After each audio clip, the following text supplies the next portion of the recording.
Hello everyone, welcome back to environmental studies class. We are going to continue with our chapter number 9, Up You Go. This is the second part of the chapter.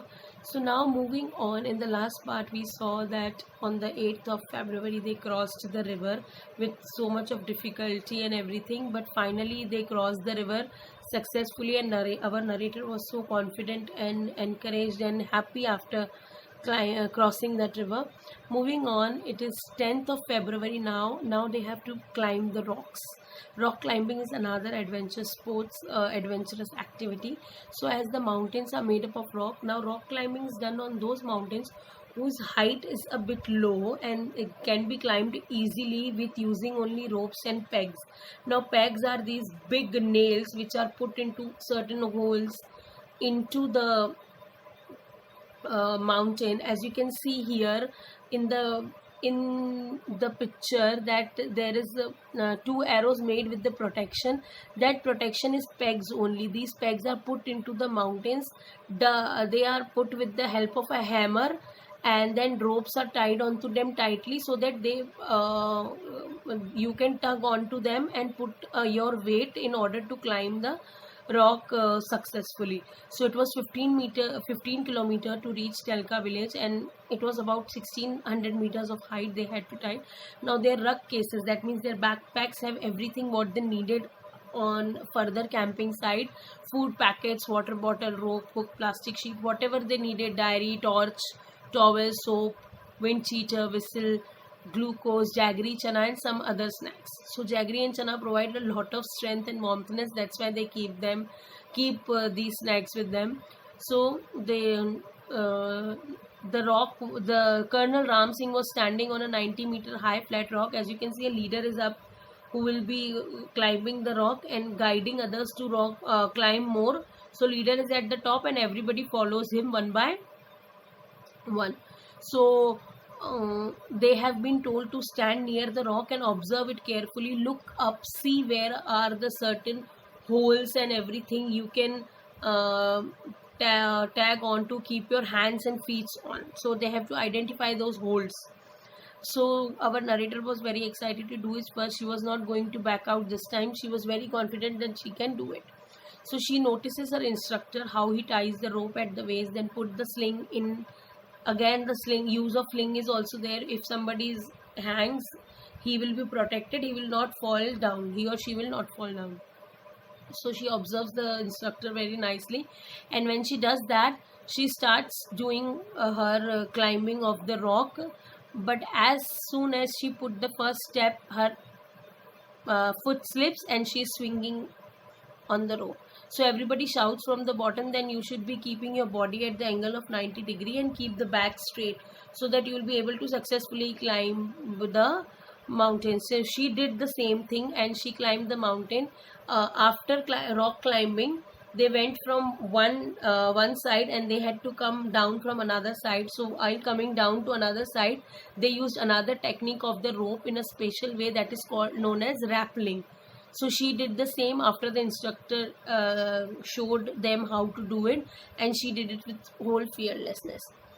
Now it was a funny incident which took place on 14th of February. Now Khondonvi and our narrator and other girls of the group are walking through the field, and they were very hungry. It was the evening time, and unfortunately they did not had anything with them to be eaten at that time. So there was a field nearby, and Khondonvi jumps the fence and take two cucumbers and comes out of the field. But as soon as she comes out, she is spotted by the owner of that field, and she holds her bag tightly and asks, as now the three of them are speaking a very different language. Khondonvi speaks Mizo. Now this lady is in the north and she's speaking some north language, and our narrator knows Hindi. So they are not able to communicate and solve the misunderstanding between each other. All the three are shouting, but at last our narrator folds her hands into namaste and asks for the forgiveness, that they are sorry that they took it, and went from there. But in all this chaos, they lose the group, and the group has gone further ahead, leaving them both together alone in the middle of nowhere, and they thought that they have lost their way. So they were very scared, and our narrator especially, she was very scared because it was dark, it was evening time, it was already getting dark, and they could not see anything properly. Even with their torches, it was difficult, it was pitch dark. So our narrator, even it was cold, she was still sweating. So she holds Khandonbin's hand and started shouting, "Where are you all? Can you hear us? Can you hear me?" And then they start whistling loudly. They had some whistles, they start whistling loudly and flashed their torches off on so that their group notices. And after a few minutes, they again the group might have realized that the both of Khandonbi and narrator are missing. So they started whistling again, and at the distance they are hearing the whistles.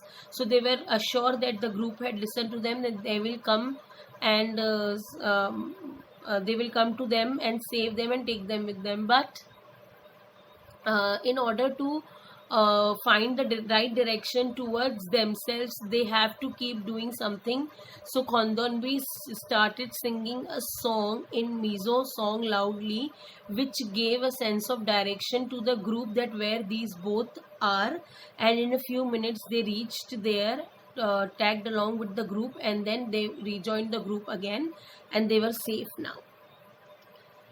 So on 15th of February, a special guest comes to the camp to meet Brigadier Gyan Singh to seek his blessings. Bachendri Pal, the very first woman to climb the Mount Everest. It was this on 15th of February 1984 that our narrator came to know that she has been selected as a team to climb the Mount Everest, and she is going to create a history in the same year by climbing the Mount Everest. They spent a lot of time with Bachendri, and they sang so many Pahadi songs and danced along the bonfire and everything. Bachendri Pal being the first Indian woman to climb the Mount Everest, and Tenzing Norgay is the first Indian man to climb the Mount Everest.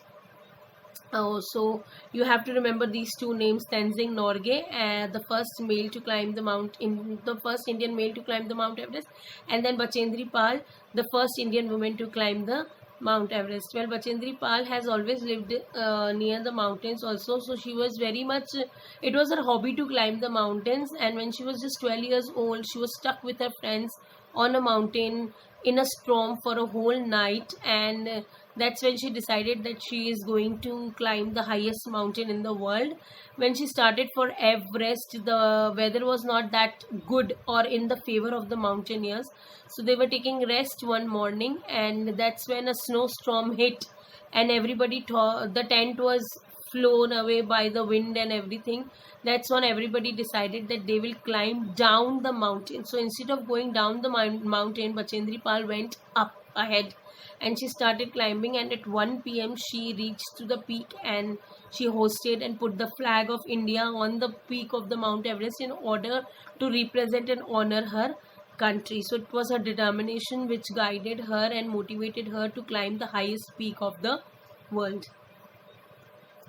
Thank you so much for watching this video. I hope you understood the second part of the chapter Up You Go.